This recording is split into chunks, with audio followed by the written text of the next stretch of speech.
Mark chapter 5. They came to the other side of the sea, to the country of the Gerasenes. And when he had stepped out of the boat, immediately a man out of the tombs with an unclean spirit met him. He lived among the tombs, and no one could restrain him any more, even with a chain, for he had often been restrained with shackles and chains, but the chains he wrenched apart, and the shackles he broke in pieces, and no one had the strength to subdue him. Night and day among the tombs and on the mountains he was always howling and bruising himself with stones. When he saw Jesus from a distance, he ran and bowed down before him, and he shouted at the top of his voice, "What have you to do with me, Jesus, Son of the Most High God? I adjure you by God, do not torment me." For he had said to him, "Come out of the man, you unclean spirit." Then Jesus asked him, "What is your name?" He replied, "My name is Legion, for we are many." He begged him earnestly not to send them out of the country. Now there on the hillside a great herd of swine was feeding, and the unclean spirits begged him, "Send us into the swine, let us enter them." So he gave them permission, and the unclean spirits came out and entered the swine, and the herd, numbering about 2,000, rushed down the steep bank into the sea and were drowned in the sea. The swineherds ran off and told it in the city and in the country. Then people came to see what it was that had happened. They came to Jesus and saw the demoniac sitting there, clothed and in his right mind, the very man who had had the legion, and they were afraid.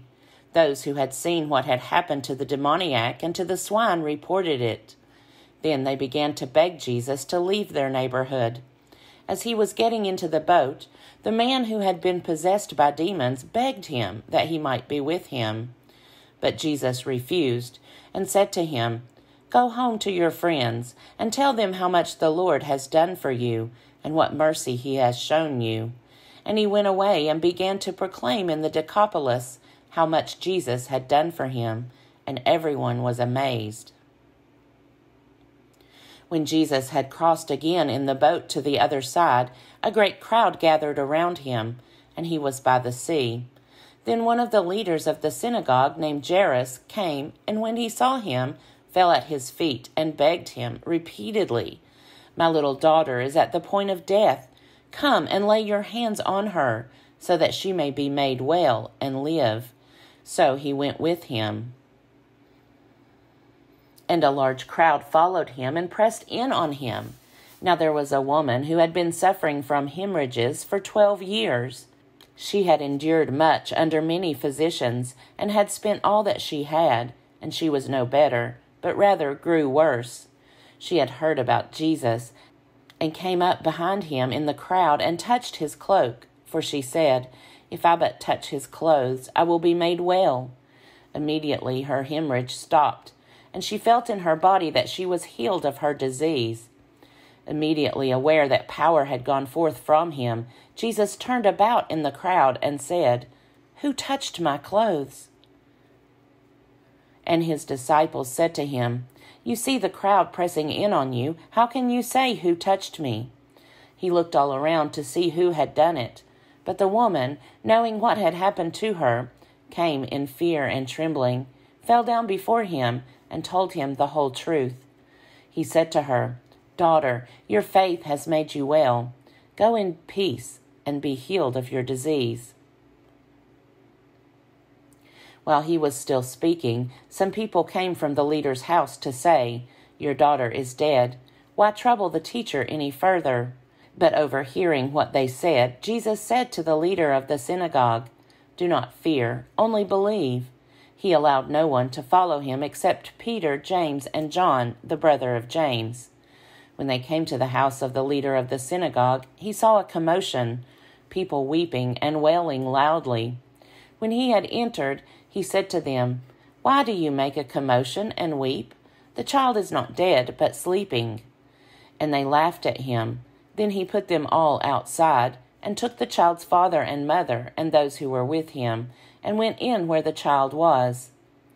He took her by the hand and said to her, "Talitha cum," which means, "Little girl, get up." And immediately the girl got up and began to walk about. She was 12 years of age. At this they were overcome with amazement. He strictly ordered them that no one should know this, and told them to give her something to eat. Mark chapter 6. He left that place and came to his hometown, and his disciples followed him. On the Sabbath he began to teach in the synagogue, and many who heard him were astounded.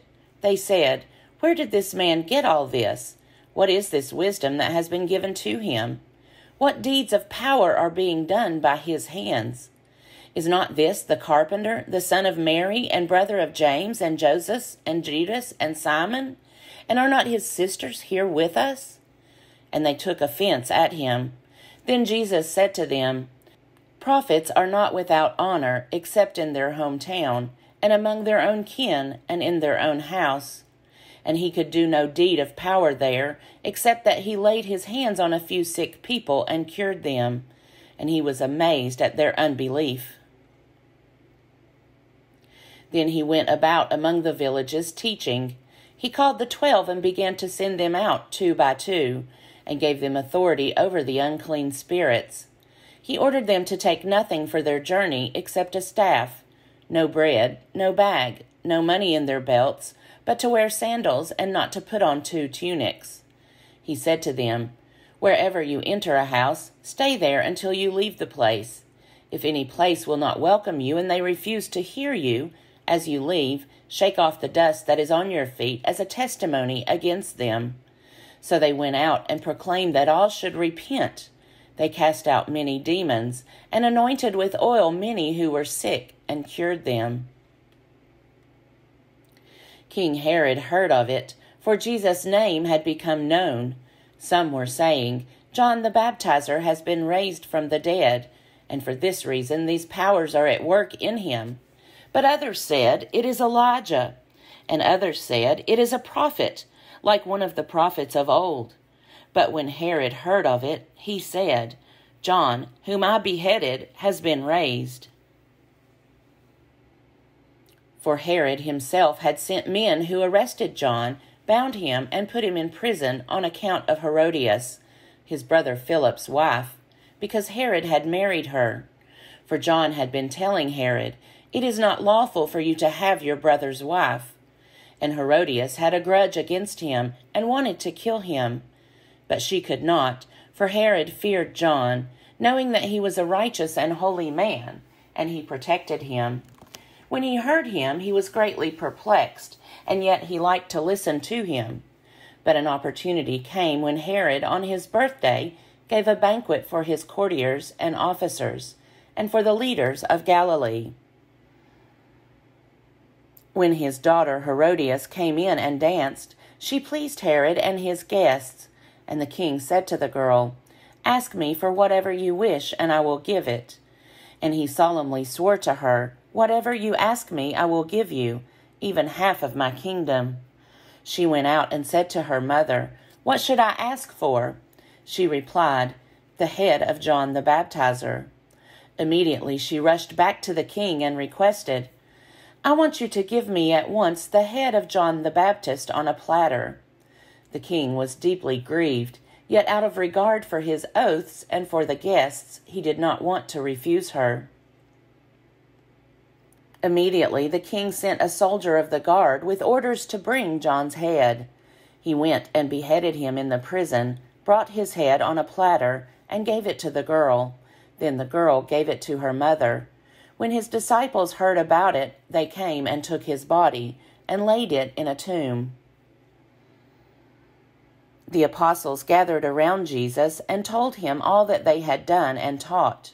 He said to them, "Come away to a deserted place all by yourselves and rest a while." For many were coming and going, and they had no leisure even to eat. And they went away in the boat to a deserted place by themselves. Now many saw them going and recognized them, and they hurried there on foot from all the towns and arrived ahead of them. As he went ashore, he saw a great crowd, and he had compassion for them, because they were like sheep without a shepherd, and he began to teach them many things. When it grew late, his disciples came to him and said, "This is a deserted place, and the hour is now very late. Send them away so that they may go into the surrounding country and villages and buy something for themselves to eat." But he answered them, "You give them something to eat." They said to him, "Are we to go and buy 200 denarii worth of bread and give it to them to eat?"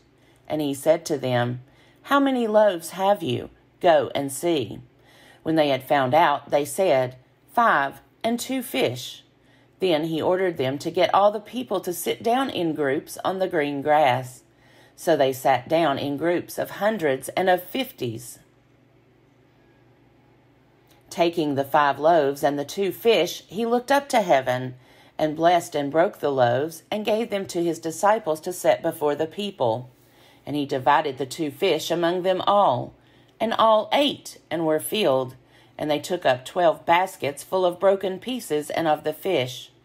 Those who had eaten the loaves numbered 5,000 men.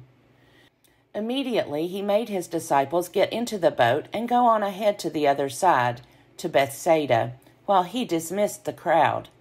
After saying farewell to them, he went up on the mountain to pray. When evening came, the boat was out on the sea, and he was alone on the land. When he saw that they were straining at the oars against an adverse wind, he came towards them early in the morning, walking on the sea. He intended to pass them by, but when they saw him walking on the sea, they thought it was a ghost and cried out. For they all saw him and were terrified. But immediately he spoke to them and said, "Take heart, it is I, do not be afraid." Then he got into the boat with them, and the wind ceased. And they were utterly astounded, for they did not understand about the loaves, but their hearts were hardened. When they had crossed over, they came to land at Gennesaret, and moored the boat. When they got out of the boat, people at once recognized him, and rushed about the whole region, and began to bring the sick on mats to wherever they heard he was. And wherever he went, into villages or cities or farms, they laid the sick in the marketplaces, and begged him that they might touch even the fringe of his cloak. And all who touched it were healed.